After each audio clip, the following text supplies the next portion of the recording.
Let's talk some sports, baby. Taken by Iguodala. Iguodala to Curry. Back to Iguodala. Up for the layup. Oh, blocked by Jones.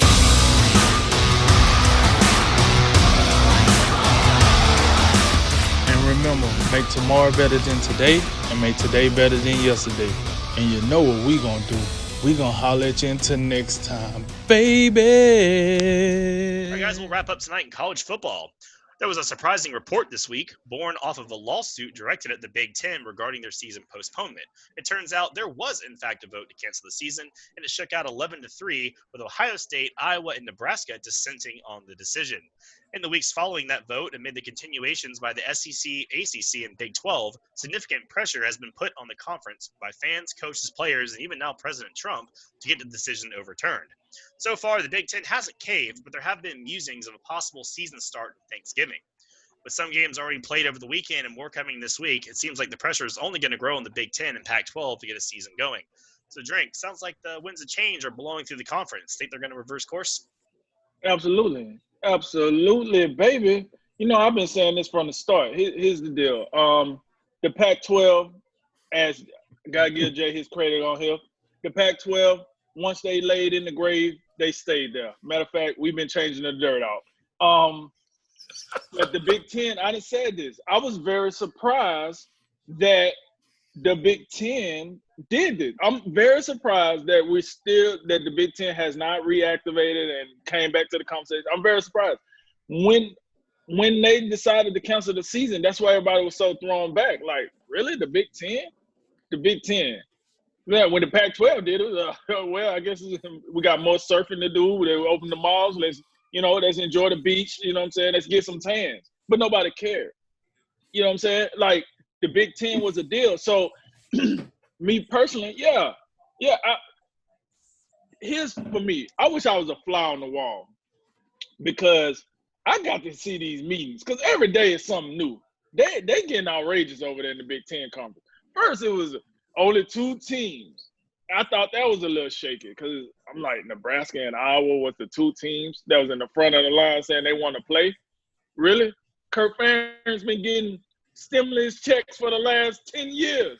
Why he in the rush to play? You know, he been out here sandbagging it for years. And then Nebraska, I mean, they've been overhyped because of their coach. He come UCF or Scott Frost. UCF, oh yeah, he gonna come and bring Nebraska back, and we still waiting on the comeback. So you gonna tell me these were the 2 teams that were just wanted to play so bad. So then we get the new information. Well, it was 3 teams. Oh, I wonder who that 3rd team was. Oh, it was Ohio State. If you don't say, oh, here come the lawsuit. Oh yeah, parents going crazy. We watching, we doing it all. Here's the deal. Another thing that hurts the Big Ten argument for not playing is what happened Friday. All right, Friday. For those that don't know, you know, we had 2 of these guys playing. You know, little treat, you know, a little cupcake. Playing on Friday, and the end result is this: like, it's 2 teams that a very small percentage of people care about, but the end result was they played a game. Normal football game. ESPN broadcasted. They practiced social distancing. We seen the 5 fans in the stands. All right. Some of them had on masks. Some of them just used their hand because we didn't care. But they played the game. The game was over. They got tested after the game, and they had 0 positive COVID tests between both teams. So this game was played in Montgomery, Alabama. I happen to know they played close to a county that got a significant amount of positive tests here recently. So if they was able to go and play this game, get tested, come back fine, I think that was a positive step forward for college football. I also think now that puts the Big Ten in a situation now. Because you can't say, oh, we so scared of COVID. We just seen the game with nobody. Not to say, okay, the next game, half of the people there couldn't catch COVID. Yeah, they could. I'm not saying that. But They didn't. So I can only go with the facts. And the facts is nobody had COVID once they got done playing. And they played a normal football game. Why can't we get this together? If the FCS conference can get it together, I got to believe the FBS conference got to be able to get it together. So, yes, I do think we'll say football. Now, the question is from the Big Ten, when they do come back to the table, when do they come back to the table? What is their timeline compared to the ACC, the SEC, and the Big 12? That is the question. Can we get the timeline somewhat parallel for it all to make sense to tie it in at the end? If the college football committee come out and say, we're not playing a championship, all right then, let's start this thing up whenever you want to. We're not going to play a championship. You need to go ahead and get this ball rolling. So the players that you do have that's draft eligible or that's trying to up their stock can finally get some tape, and let's make this happen.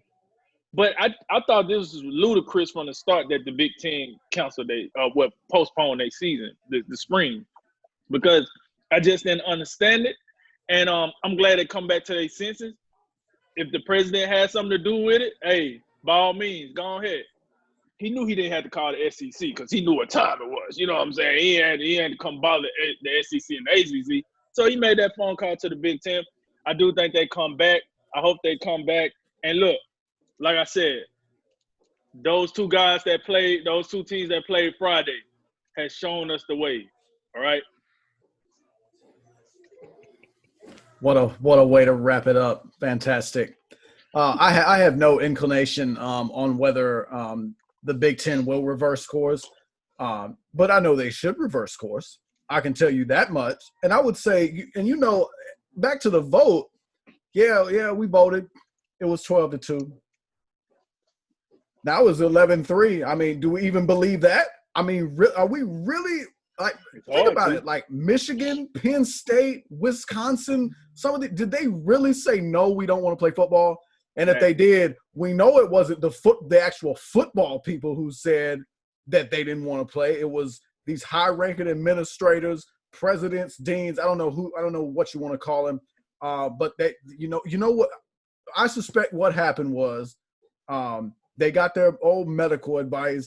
They had the little heart issue thing that was bottom line was they don't want to be liable for anything that happens.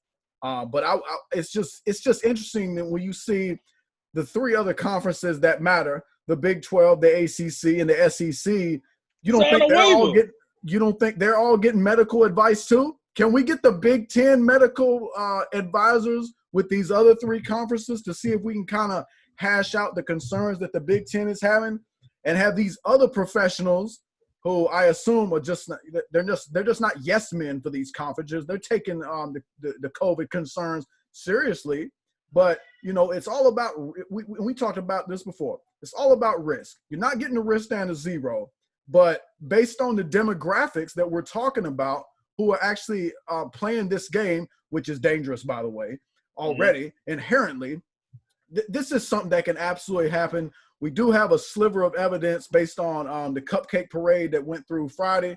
I wouldn't read a whole lot into that. I think, it's not like the Big Ten's going like, oh look, what was it, the Austin Pissants or whoever it was, they came out and played the whatever other team, the water hoses. Yeah, they did the thing in this hotel with the 5 fans in the stands. Yeah. So that was good. But I will tell you this. If the other 3 conferences actually get into the swing of things, they start playing games, and we have a couple weeks where we have no or very limited issues, that would just scream to the Big Ten, hey, get it started. Let's go. And I would tell you, this whole Thanksgiving thing, if the Big Ten wants to pussyfoot around and wait around to Thanksgiving to start the season, the College Football Playoff Committee should say, oh, you want to wait that long? No, forget about you. We'll see you next season. We'll just go with these 3 conferences. And you can't hold up the whole process. Think about it. They played a championship game in January, right? If the Big Ten starts that season in November, they're not going to be done until, late February? It isn't right to make these other 3 conferences wait around to see if the Big Ten even has a team that's even worthy to be considered for the playoff. You can't do that. Wait. So let me get this right. Now I got a question for you. So you telling me right now that the Big Ten is planning on going head-to-head with the NFL for the eyeballs on Thanksgiving?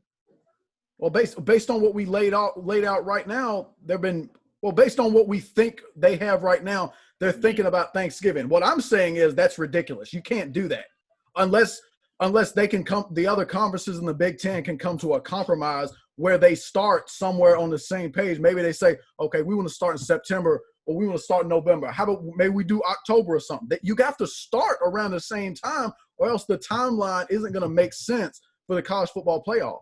That's all I'm saying. Yeah, they've got a little bit of time because we know the SEC is not kicking off their schedule until later in September. The ACC is going to get started in about 2 weeks. I think it's about when the Big 12 is too. So if there was a couple weeks, you have a couple weeks to play with, especially only playing a 10-game schedule, interconference schedule. If you wanted to kind of push it and go 10 straight weekends without a bye week, you might could get it to where the other conferences wrap up a week or two ahead of time, and then there's like a break, and then we get a national championship or some sort of playoff. But right now, we don't know what that's going to look like. So we'll see. And some of the things you can look at. So, of course, we had our game of the weekend where tested before. They got on the buses. They did the thing, and that's great. But, the NFL operates in somewhat of a similar manner, and they don't have anyone on the COVID reserve right now. There's not a single NFL player that's had it. And this is through training camp. I mean, we're done. We got about 10 days until the season starts here. And the NFL's had great success. Now, I'm not saying every team in college can be ran as close to the NFL, but, some of these Power 5 schools, they've got money coming out of every orifice. They can make something happen.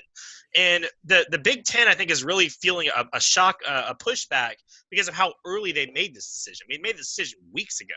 And since then, we haven't heard of any major outbreaks. We haven't heard of, some team getting 40 people getting COVID. And the picture from a national standpoint doesn't look miles better, but a lot of states that were hotbeds, such as Florida, it's coming down significantly, like to a great degree from what it was even a few weeks ago.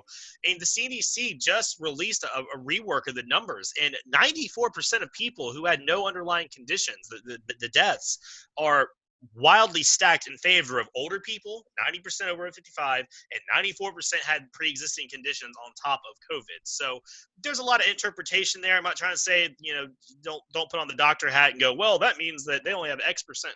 But what it means is guys in this age range are so unlikely to even have symptoms from COVID, much less have serious complications. And the myocarditis reports, which is the heart condition related to COVID, there's been some speculation and doubt put on that since then. And some of these universities, this is what cracks me up, universities like Michigan, who are big medical research universities, are leading the way in this research. And this is their own schools are leading the way in vaccine research and research into COVID effects. And you're telling me after all this information you have that your league still decided you couldn't play, but these other three decided they could? I mean, there's something doesn't jive here. And I don't know. I just think about this in a couple weeks. Imagine LSU and Auburn, or Notre Dame and Clemson, or the Red River rivalry.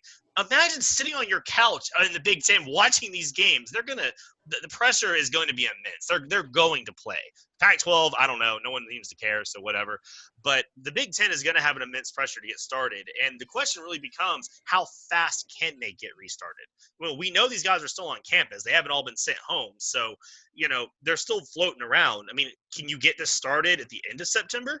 I mean, that works. We get an October kickoff in the Big Ten. We could wait a week or two. We could have a national championship maybe in the second or third week of January. There's some wiggle room here to be had, especially with these shorter schedules, but it's got to start soon. You can't. If you wait till Thanksgiving, like you said, forget about it. Y'all are out.